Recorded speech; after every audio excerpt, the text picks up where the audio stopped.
Welcome to Fluent Phonics. Today, we will learn how to pronounce the word objects. Objects.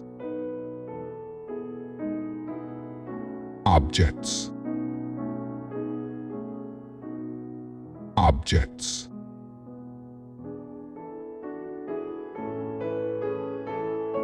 Here's an example of how one might use it in a sentence.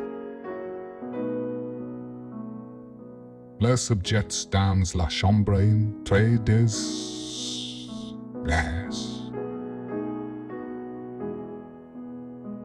The word objets refers to items or objects in the French language. In the sentence, it describes various items present in the room, possibly rare antiques.